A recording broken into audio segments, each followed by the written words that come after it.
Welcome to Noble's Academy's third training recording, and today we're going to be focusing on Spain, and we have today myself, Eldfinnr, and the other two can introduce themselves. Yep, I'm here and we got Moscow this time, so yeah. Howdy. And of course that gentleman speaking after me was 7th Ace.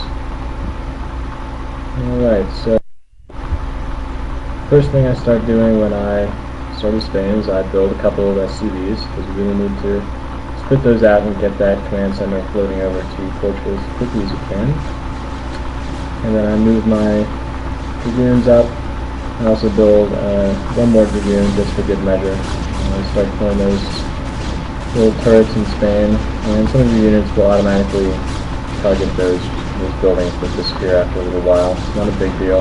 I like to wait until those disappear so they get out of my way. I also start building a whole bunch of Marines, because basically they're my cannon fodder for the entire Portugal campaign. Good cannon fodder, and then they become rifles. I'll point out that you're upgrading reserve armor. And right here I'll point out you're upgrading reserve armor, reserve attacks, and all the protoss at the same time. Yeah, I like to start those right away. And as Spain, one of the options is to definitely focus on reserve and protoss weapons next to what we're showing here. So to take out this turret, I move in my Marines first, so they can pop that thing up and take all the damage while my dragoons stay out of range.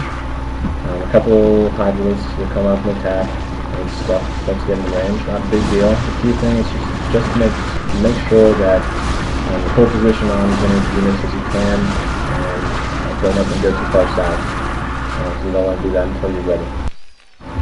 You also want to keep producing Marines as often as possible, because again, you're just going to be using those as the funny one. You're using a lot of those, but they're cheap, so it's not a big deal. Quickly, you're coming in low.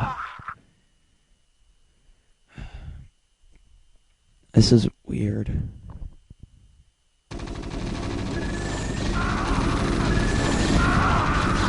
Can't hear you at all.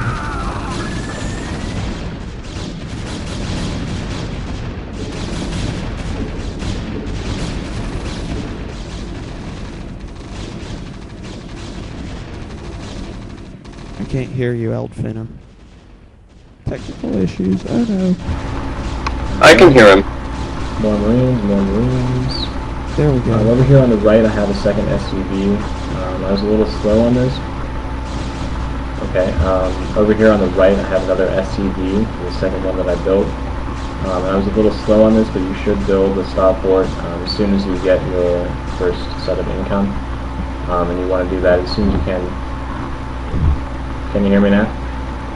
Okay, that's strange. Yes. Let me repeat that just in case.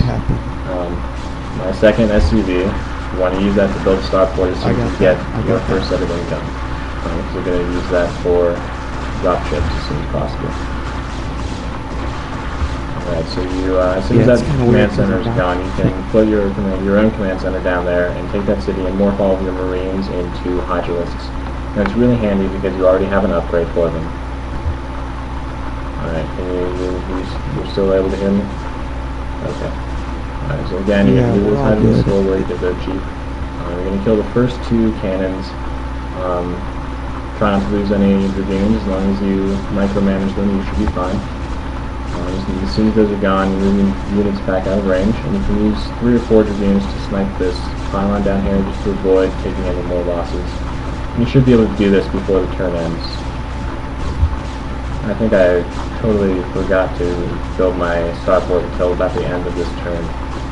So my dropships were a little late, but I still managed to get those dropships out in plenty of time. But you do want to build those as fast as possible.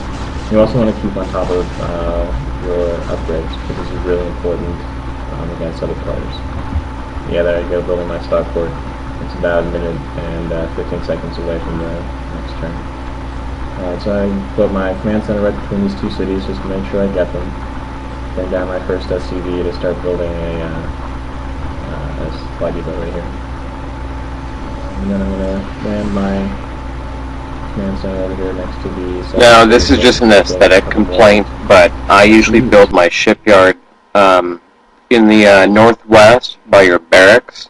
I find that that little area is really good for upgrade buildings whenever I'm in Spain or Portugal. But like I said, I just complaining right now. He lifts. Yeah, one of the things you want to do is you want to keep your important buildings kind of towards the back, like Moscow mentioned, because if somebody attacks from France and their units come rushing around your border, we're going to lose those important buildings if they're right next to it.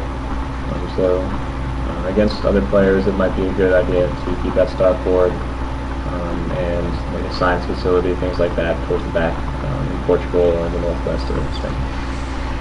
I bring that barracks over to my capital just to keep my units up near my borders as quickly as possible, not a big deal. I also start building 2 engineering bays, because that's really the only way you can capture the 2 islands to the west of Italy, since you have no access to gas for at least a couple of times. Okay, quick note for everyone. The video, well, I guess I can edit it, but as we're talking, I'm watching this twice on the preview screen and in a replay where we're commentating on it. So, certain things said may happen a few seconds after they appear on the screen. Thanks for that fascinating side note.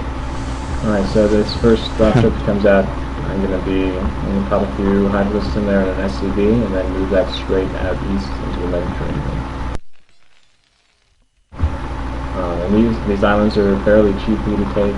Some people don't like to take islands in Infinity maps simply because it takes 300 or more minerals just to capture the city, and that can kind of negate the income for eternity.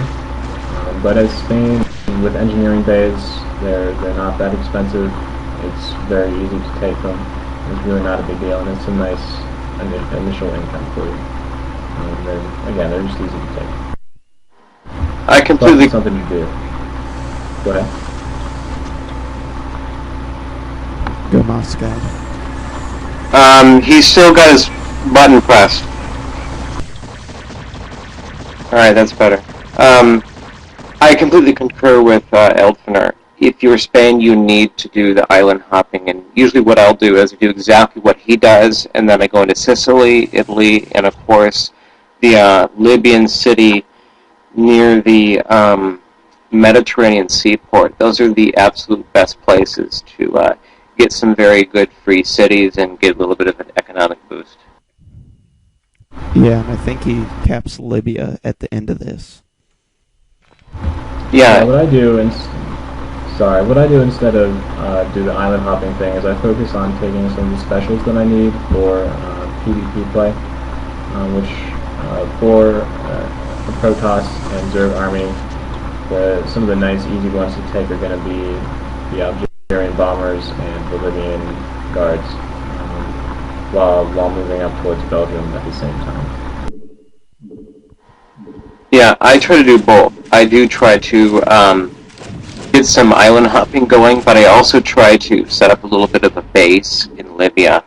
I build about 1 barracks, usually just 1, and I just start pumping out troops, usually Marines if I can get the upgrade, and if not, then whatever else, and I try to go for the Libyan cap. Right, so hopefully you were watching my dropships, dear viewers, but I took those 4 dropships down between the border of Morocco and Algeria, because it's the most lightly defended area of the coastline. That bunker really doesn't do much damage to you, and you can stay mostly between the cannons and avoid losing any dropships. The one thing you want to avoid while dropping your units down here is the little Algerian bomber that's burrowed next to the city. So just move a hydralisk over there, just a single one, and just keep moving it. If it dies, not a big deal. If it moves past while it explodes, great. So that's a nice little free city for you to take. Yeah, I thought. That is a pretty good strategy. I usually don't do that. What I try to do is continue to expand into Europe, because I find that if you focus a little too much on Africa, then as Elfinnr would probably concur with me, you will probably lose. But what he's doing is really great. He's in a position to possibly take even the Moroccan special, of course the Algerian capital, even Tunisia, and of course the Libyan border could be destroyed by his little base over there, and the capital could be taken quite easily if he focuses enough. But what I try to do is I usually try to go into Europe, and Africa is just like an afterthought. But what he's doing is good. But I try not to do that, because if you focus too much on Africa while in a human-dominated game, then I find that you'll probably lose. Absolutely. One of the biggest issues for African players is getting off that little continent, because it's very easy for people to drop there where you don't have an army and cut you off at one of the bottlenecks, and it's difficult to expand if you don't do it quickly. So as you'll notice, I do start taking out the French border, because like Moscow said, it is very important to move into Europe, and some of those Protoss specials in Western Europe are absolutely superb and totally essential for Protoss army. Yeah, and to anyone watching, I wasn't saying that you shouldn't do a little bit of focusing in Africa. What I am saying is that his strategy here, and what we've also